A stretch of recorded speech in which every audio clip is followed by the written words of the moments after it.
रात का सन्नाटा था। शहर सो चुका था। सड़कें खाली थी।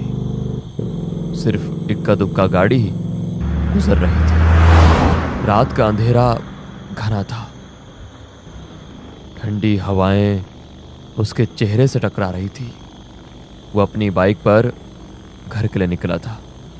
कुछ ही दिन पहले उसे नौकरी मिल गई थी। कभी दिन की शिफ्ट तो कभी रात की। रात की शिफ्ट करके वो रात के गहरे अंधेरे में घर के लिए निकला था। लेकिन आज वो बहुत थक चुका था। ऑफिस से बाहर निकला तो तब रात के 1 बज चुके थे। दफ्तर से बाहर निकलते ही रात के सन्नाटे ने उसे घेर लिया। सड़कों पर पूरा सन्नाटा था।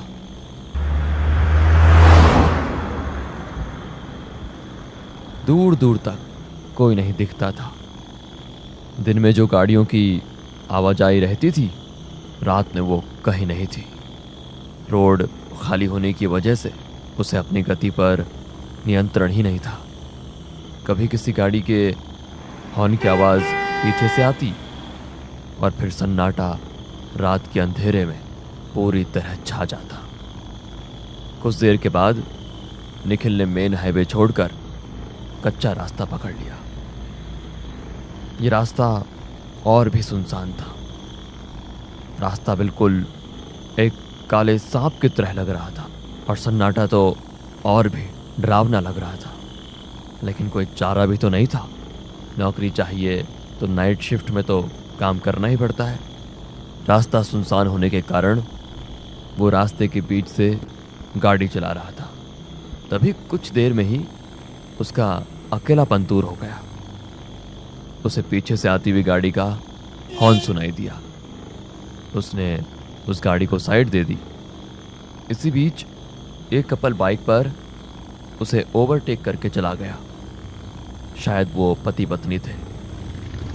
लेकिन एक बात निखिल के ध्यान में आई कि पीछे बैठी औरत ने साड़ी पहनी थी और उसका पल्लू पीछे वाले पहिए के बिल्कुल नजदीक आ गया था। हवा के झोंके से वो कभी भी बाइक के पहिए में अटक सकता था और अगर वो पल्लू अटक गया तो पता नहीं क्या अनर्थ हो सकता था। निखिल ने बाइक की स्पीड बढ़ाई और उस बाइक को ओवरटेक करते हुए कहा, बहन जी, आपका पल्लू पहिए में अटक सकता है, ध्यान से। ये कहते हुए निखिल उनसे आगे निकल गया। निखिल के मन में एक राहत मिली कि मैंने किसी की मदद की है, क्योंकि आजकल टीवी पर या व्हाट्सएप पर हमेशा ऐसे वीडियोस देखने मिलते हैं कि एक महिला बाइक के पीछे बैठी थी, उसका पल्लू बाइक के पीछे पहिए में फंस गया और महिला का गला पल्लू के फंदे में कसता जा रहा था और वो 20-25 फीट बाइक के साथ सड़क पर घसीटती जा रही थी और ऐसी दुर्घटना में वो पूरी तरह जख्मी हो गई। ये सोच में निखिल था। तभी अचानक से वही बाइक वाला फिर से निखिल के आगे चला गया, लेकिन अब उसके पीछे कोई नहीं था। निखिल परेशान हो गया और सोचने लगा शायद उसने अपनी पत्नी को कहीं छोड़ा होगा।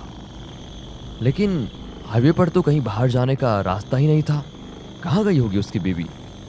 निखिल ने गाड़ी की स्पीड बढ़ाई और उससे पूछा, दोस्त, आपके पीछे बैठी हुई वो आपकी पत्नी कहाँ गई? उनका पल्लू बाइक के पहिए में अटकने वाला था तो मैंने उनको बता दिया था। उस बाइक वाले ने अपनी बाइक साइड में लगाई। वैसे निखिल ने भी अपनी बाइक उसके साइड में लिया और पूछा, क्या हुआ भाई साहब, आपकी बीवी कहाँ है? वो तो पीछे बैठी थी ना, कहाँ गई? तब उस बाइक वाले के मन में डर की सनसनाहट पैदा हुई और उसका पूरा शरीर डर के मारे कांपने लगा। आदमी ने कोई जवाब नहीं दिया, बस अपनी डरी हुई आंखों से पीछे देखा तो वो रास्ता और भी डरावना लग रहा था। तभी निखिल ने कहा, क्या हुआ, आप इतना क्यों डर रहे हैं? उस आदमी ने थरथराती धीमी आवाज में कहा, मेरी बाइक पर आपने किसे देखा? निखिल ने हैरान होकर पूछा, मतलब आप उसे नहीं पहचानते? रात की ठंडी हवा में वो पसीने से लथपथ था। उसकी सांसें तेजी से चल रही थी और उसका दिल धड़क रहा था, बहुत तेज। डर के मारे उसके हाथ पांव कांप रहे थे। लड़खड़ाती आवाज में उसने कहा, मैं तो जॉब से घर जा रहा था अकेले, मैंने किसी को लिफ्ट नहीं दी थी। और उसकी बातें सुन निखिल के रोंगटे खड़े हो गए। अब दोनों ने एक दूसरे को देखा और एक साथ पीछे देखा तो उन्हें रात की गहराई में एक धुंधली सी परछाई दिखी जो उन्हें घूरे जा रही थी। वो देखते ही दोनों की आंखें खौफ से फटी की फटी रह गई। उन दोनों की धड़कनें बेकाबू हो गई थी। तभी सामने से एक गाड़ी जोर से हॉर्न बजाते हुए उनके पास से गुजरी, जैसे उन दोनों को निगलने के लिए आई हो। वो बाल बाल बच गए। दोनों ने फटाफट बाइक स्टार्ट की और तेज रफ्तार से अपने अपने घर की ओर बढ़ने लगे। निखिल घर पहुंचा तो रात के 2 बजे थे। वो अपने बिस्तर पर लेटा, लेकिन उसे नींद नहीं आ रही थी। अपने पूरे करियर में उसने ये चीज़ पहली बार देखी थी। रह रहकर उसके मन में एक ही ख्याल आ रहा था, क्या मैंने जो देखा वो सच था? कितनी बार उसी रास्ते से गुजरा था, लेकिन आज तक इस जैसा खौफनाक अनुभव कभी नहीं हुआ था। बाइक पे बैठी हुई वो औरत, उसकी लाल साड़ी, कैसे मुमकिन है? लेकिन ये अनुभव एकदम असली था। उसे तो अब अपने खिड़की के पर्दे भी उस लाल साड़ी वाली औरत के पल्लू जैसे दिख रहे थे। ऐसा लग रहा था कि बार बार कोई उसका नाम पुकार रहा है। उसे तो अब खिड़की की ओर देखने से भी बहुत डर लग रहा था। पर्दे की हर एक सरसराहट से वो चौंक जाता था। जैसे ही वो पर्दा हिलता उसे वो सब याद आ जाता। वो अंधेरी सड़क, वो परछाई और वो औरत।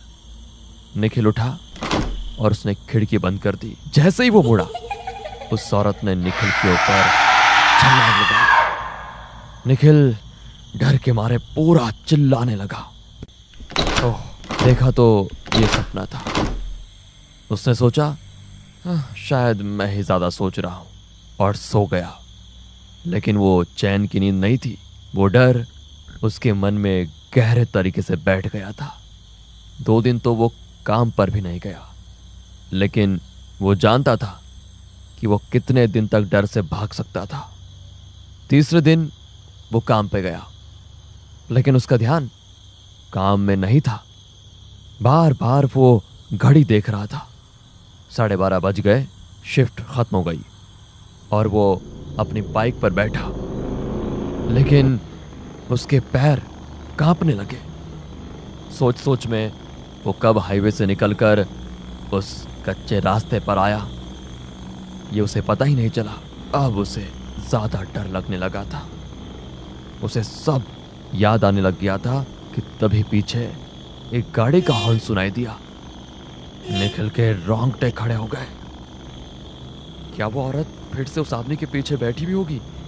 क्या वो मुझे फिर से दिखेगी? सिर्फ उसे उसके हार्ट बीट सुनाई दे रहे थे। शरीर पूरा पसीना पसीना हो गया। दूसरी बाइक आगे जाने की कोशिश करने लगी। निखिल ने सोचा, मैं उसके पीछे देखूंगा ही नहीं, लेकिन आखिरकार उसने पीछे देख ही लिया तो उसके पीछे कोई नहीं था। तब निखिल ने एक राहत भरी सांस ली। उसकी जान में जान आ गई। कलेजे का डर अब कुछ हद तक खत्म हो गया। निखिल ने बाइक वाले की ओर देखा और स्माइल किया तो उस बाइक वाले ने अपने हेलमेट की कांच ऊपर की और बोला, बहन जी से कहिए पल्लू संभाल के रखिए, पल्लू अंडा ना जाए पहिए में गए।